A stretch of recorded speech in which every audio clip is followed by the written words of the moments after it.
ನಮಸ್ತೆ ಟಿವಿ20 ಕನ್ನಡ ವಾಹಿನಿಗೆ ಸ್ವಾಗತ. ರಾಜಧಾನಿ ಬೆಂಗಳೂರಿಗೆ ಮತ್ತೊಮ್ಮೆ ಕಸದ ಕಗ್ಗಂಟು ಎದುರಾಗಿದೆ. ಬಾಕಿ ಬಿಲ್ ಪಾವತಿ ಸೇರಿ ಹಲವು ಬೇಡಿಕೆಗಳ ಈಡೇರಿಕೆಗೆ ಒತ್ತಾಯಿಸಿ ಸೆಪ್ಟೆಂಬರ್ 24ರಿಂದ ಮುಷ್ಕರಕ್ಕೆ ಕರೆ ಕೊಡುವುದಾಗಿ ಕಸದ ಗುತ್ತಿಗೆದಾರರು ಸರ್ಕಾರಕ್ಕೆ ನೇರವಾಗಿ ಎಚ್ಚರಿಕೆ ಕೊಟ್ಟಿದ್ದಾರೆ. ಇದರಿಂದಾಗಿ ನಗರದಲ್ಲಿ ತ್ಯಾಜ್ಯ ಸಂಗ್ರಹ ಮತ್ತು ವಿಲೇವಾರಿ ಕಾರ್ಯ ಸಂಪೂರ್ಣವಾಗಿ ಸ್ಥಗಿತಗೊಳ್ಳುವ ಸಾಧ್ಯತೆ ಇದೆ.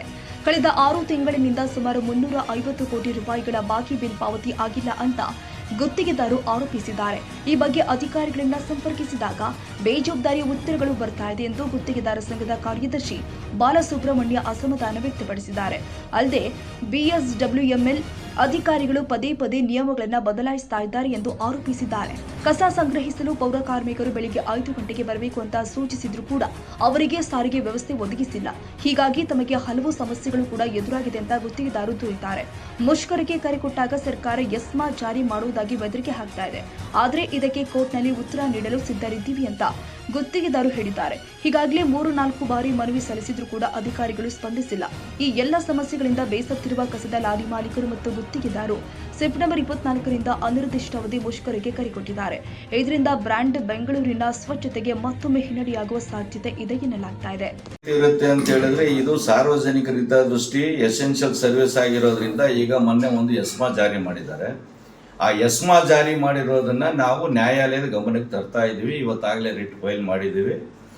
ಅದರಲ್ಲಿ ಹೇಳ್ತೀವಿ, ನಮಗೆ ಕೆಲಸ ನಿರ್ವಹಣೆ ಮಾಡಿರೋಂಥ ಬಿಲ್ಗಳು ಕೊಡೋದಿಲ್ಲ, ಅಧಿಕಾರಿಗಳು ಮುಕ್ತಃ ಮಾತಾಡೋದು ಇಲ್ಲ, ನಮ್ಮ ಸಮಸ್ಯೆಗಳಿಗೆ ಸ್ಪಂದಿಸೋದು ಇಲ್ಲ. ಇದನ್ನು ಒಂದು ಮಲತಾಯಿ ಧೋರಣೆ ರೀತಿಯಲ್ಲಿ ನಮಗೆ ಧೋರಣೆ ತೋರ್ತಾ ಇರೋದ್ರಿಂದ ನಾವು ಯಾವ ರೀತಿ ಕೆಲಸ ನಿರ್ವಹಣೆ ಮಾಡಬೇಕು ಅಂತೇಳಿ ನಾವು ಎಸ್ಮಾ ಆದೇಶವನ್ನು ನ್ಯಾಯಾಲಯದಲ್ಲಿ ಪ್ರಶ್ನೆ ಮಾಡಿ ಕೆಲಸ ಸ್ಥಗಿತ ಮಾಡೋದನ್ನ ಏನು ಅಂತೇಳಿ ನಾವು ನ್ಯಾಯಾಲಯಕ್ಕೆ ಸಮಂಜಸವಾದಂಥ ಉತ್ತರವನ್ನು ನಾವು ಕೊಡಲಿದ್ವಿ. ನಮಗೆ 6 ತಿಂಗಳಾಯಿತು, ಏಪ್ರಿಲ್ ತಿಂಗಳಿಂದ ಬಂದಿಲ್ಲ. ಎಷ್ಟು ಕೋಟಿ ಸರ್ ಆಗುತ್ತೆ? ಒಂದು 6 ತಿಂಗಳಂದ್ರೆ ಒಂದು 300-350 ಕೋಟಿ ಆಗುತ್ತೆ. ಕೇಳಿದ್ರೆ ಏನು ಹೇಳ್ತಾರೆ ಸರ್ ಸರ್ಕಾರ? ಕೇಳೋದಲ್ಲ, ಅವ್ರು ಮಾತಾಡೋದೇ ಇಲ್ಲ ಅಂದ್ರೆ ಯಾರನ್ನ ಕೇಳೋದು? ಆಯುಕ್ತರಿಗೆ ಪತ್ರ ಕೊಟ್ಟಿದ್ವಿ. ಆಯುಕ್ತರು ಕರಿಗೌಡರನ್ನ ಕರೆದು ಮಾತಾಡಿದ್ದೀನಿ.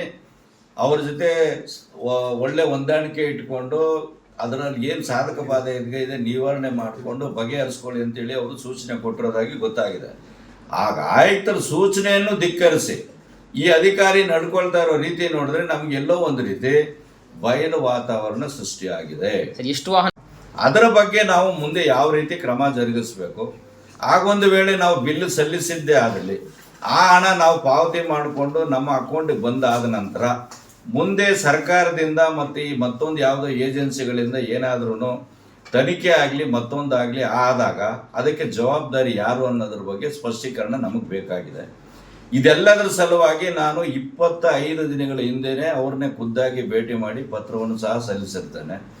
ಅವರು ನಮ್ಮ ಫೋನ್ಗಳನ್ನ ಸಹ ರಿಸೀವ್ ಮಾಡೋದಿಲ್ಲ. ಮುಕ್ತಃ ಹೋಗಿ ಭೇಟಿ ಮಾಡಿದಾಗ ಸಹಿತ ನಾವು ಹೋಗಲ್ಲಿ ಕೂತ್ಕೊಂಡ್ರೆ ಸಾಕು 2 ನಿಮಿಷ ಕೂತ್ಕೊಳ್ಳೋದಿಲ್ಲ. ನನಗೇನು ಕೆಲಸ ಇದೆ, ಬರ್ತೀನಿ ಅಂತ ಎದ್ದು ಓಡೋಗ್ತಾರೆ.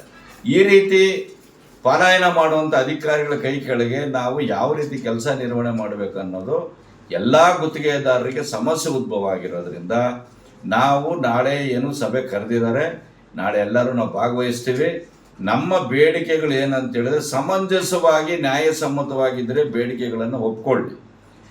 ಇಲ್ಲ ಅಂತೇಳಿ ಅವರು ತರ್ಕ ಮಾಡೋ ರೀತಿಯಲ್ಲಿ ಏನಾದ್ರು ವ್ಯವಹಾರ ಮಾಡಿದ್ದೆ ಆದರೆ ನಮಗೆ ಮುಂದಿನ ಯಾವುದೇ ಮಾರ್ಗ ಇಲ್ಲದೆ ನಾವು ಕೆಲಸ ಸ್ಥಗಿತ ಮಾಡಬೇಕು ಅಂತೇಳಿ ನಾವೆಲ್ಲ ಒಮ್ಮತವಾಗಿ ತೀರ್ಮಾನ ಮಾಡ್ಕೊಂಡು ಸರ್, ಒಂದು ವೇಳೆ